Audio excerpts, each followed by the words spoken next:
Hello दोस्तों, मैं हूं डॉक्टर एनएम सिद्दीकी। मेरे YouTube channel knowledge is wealth में आप सभी का स्वागत है। दोस्तों, आज हम बात करेंगे इलाहाबाद के बारे में, जिसे वर्तमान में प्रयागराज भी कहा जाता है। दोस्तों, इलाहाबाद उत्तर प्रदेश का एक प्रमुख शहर है और यहाँ पर कई ऐतिहासिक, धार्मिक और प्राकृतिक पर्यटन स्थल मौजूद हैं। आज इस वीडियो में हम जानेंगे इन्हीं स्थलों के बारे में। पहला है इलाहाबाद का किला।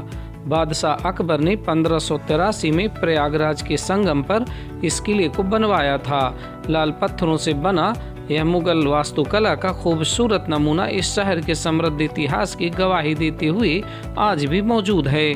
इस किले में एक ऊंची जगह पर बादशाह का झरोखा था। कहते हैं इसी झरोखे से बादशाह आसपास के नज़ारों का आनंद लेता था। आप यहाँ पर कुछ हिस्सों में शिलालेखों के साथ बाहरी भाग में मुगल वास्तुकला को देख सकते हैं। प्रयागराज में घूमने के लिए यह सबसे अच्छी जगहों में से एक है। दूसरा है खुसरो बाग।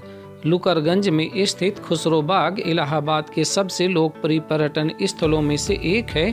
खुसरो बाग की संरचना में आप मुगल वास्तुकला को देख सकते हैं। इस बाग के चारों तरफ ऊंची ऊंची पत्थर की दीवारें हैं। बाग के बीच में थोड़े थोड़े फासले पर 4 बड़ी इमारतें बनी हुई हैं। दोस्तों, स्क्रीन पर आप जो तस्वीर देख रहे हैं यह खुसरो मिर्जा का मकबरा है। खुसरो की कब्र एक मेहराबदार छत के नीचे है। देखने में यह मकबरा बहुत ही सुंदर है। इस मकबरे के अंदर फारसी में 12 शेर लिखे हुए हैं। खुसरो मिर्जा बादशाह जहांगीर का बड़ा बेटा था। उसने जहांगीर के खिलाफ बगावत की थी। खुसरो बाग में 2 और मकबरे हैं। एक उसकी मां शाह बेगम की और दूसरी उसके बहन निथार बेगम यानी सुल्तानुन्निसा का मकबरा भी है। ये मकबरे सुंदर तरीके से डिजाइन किए गए बलुआ पत्थर से बने हुए हैं। इस बाग में अमरूद के पेड़ों और गुलाबों का एक बड़ा और सुंदर बगीचा भी है। देश की आज़ादी में भी इस बाग का बड़ा महत्व है। तीसरा है शहीद चंद्रशेखर आज़ाद पार्क। दोस्तों, इलाहाबाद में इस जगह का काफ़ी ऐतिहासिक महत्व है। यहाँ पर महान क्रांतिकारी चंद्रशेखर आज़ाद ने अपने प्राणों की आहुति दी थी। आप तस्वीर में देख सकते हैं यह जगह चंद्रशेखर आज़ाद की शहीद स्थली है।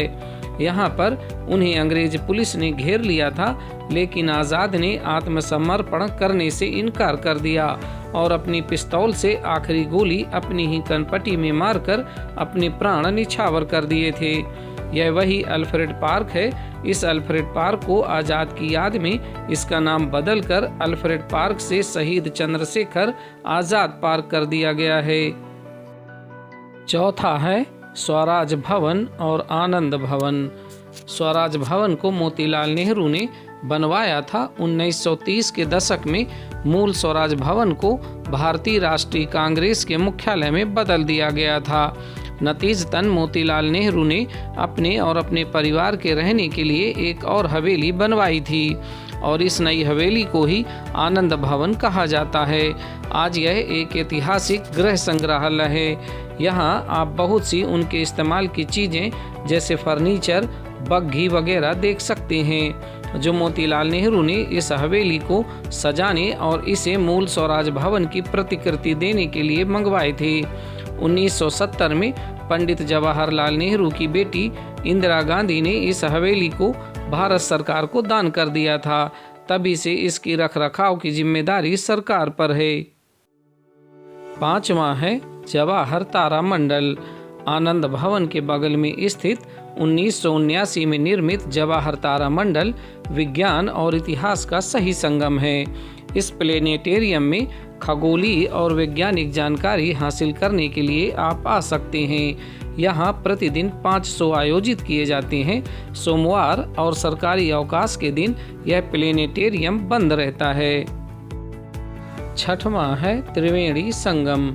हिंदू धर्म में 3 सबसे महत्वपूर्ण नदियों का मिलन त्रिवेणी संगम इलाहाबाद में स्थित एक पवित्र स्थान है।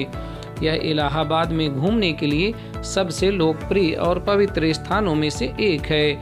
इस त्रिवेणी संगम में गंगा, यमुना और सरस्वती नदियां मिलती हैं। यहाँ पर हर 12 साल में कुंभ मेला आयोजित किया जाता है, जबकि हर 6 साल में अर्ध कुंभ का आयोजन भी होता है। कुंभ के समय यहाँ काफ़ी भीड़ एकत्रित होती है। संगम पर लोग डुबकी लगाते हैं और स्नान भी करते हैं। 7वां है मदन मोहन मालवीय पार्क या Minto park. Minto park Prayagraj में स्थित एक प्रमुख ऐतिहासिक जगह है। यहाँ पर महारानी विक्टोरिया की घोषणा पत्र को भारत के वायसराय रहे लॉर्ड चार्ल्स कैनिंग ने 1 नवंबर 1858 को इसी जगह पर पढ़ा था, जहाँ पर 9 नवंबर 1910 को लॉर्ड मिंटो ने एक पार्क बनाने की आधारशिला रखी थी, जिसे लोग मिंटो पार्क के नाम से जानते हैं। इस पार्क का नाम अब मदन मोहन मालवीय पार्क कर दिया गया है। यह पार्क प्रयागराज में न्यू यमुना ब्रिज के पास में स्थित है। इस पार्क की एंट्री फीस 10 रुपये प्रति व्यक्ति है। मिंटो पार्क में आपको हमारे देश का राष्ट्रीय चिन्ह अशोक स्तंभ भी देखने को मिलेगा। आप देख सकते हैं यह सफ़ेद मार्बल से बना हुआ है। आप यहाँ पर कई जानवरों के जैसे डायनासोर, मगर आदि के स्टेचू भी देख सकते हैं। दोस्तों, आप लोगों से गुजारिश, निवेदन और एक रिक्वेस्ट है कि यदि अभी तक आपने हमारा यह चैनल सब्सक्राइब नहीं किया तो प्लीज़ अभी सब्सक्राइब कर लीजिए। बेल आइकॉन भी ज़रूर प्रेस कर दें ताकि हम जो भी वीडियो अपलोड करें आपको नोटिफिकेशन के जरिए तुरंत जानकारी मिल जाएगी। शुक्रिया। 8वां है ऑल सेंट्स कैथेड्रल। इलाहाबाद के एमजी मार्ग पर एक शानदार क्रिश्चियन चर्च है। 19वीं शताब्दी के अंत में निर्मित यह राज्य के खूबसूरत चर्चों में से एक है। यह पर्यटकों और तीर्थयात्रियों के बीच काफ़ी लोकप्रिय है। चर्च ऑफ स्टोन के रूप में जाना जाने वाला ऑल सेंट्स कैथेड्रल की स्थापना 1871 में लेडी मोइर एलिजाबेथ हंटली वेमिस द्वारा की गई थी। 9वां है अशोक स्तंभ। इलाहाबाद में स्थित अकबर के किले में ऐतिहासिक दृष्टि से महत्वपूर्ण अशोक स्तंभ भी है, जिसे आप देख सकते हैं। कहा जाता है कि पहले यह स्तंभ कौशाम्बी में था।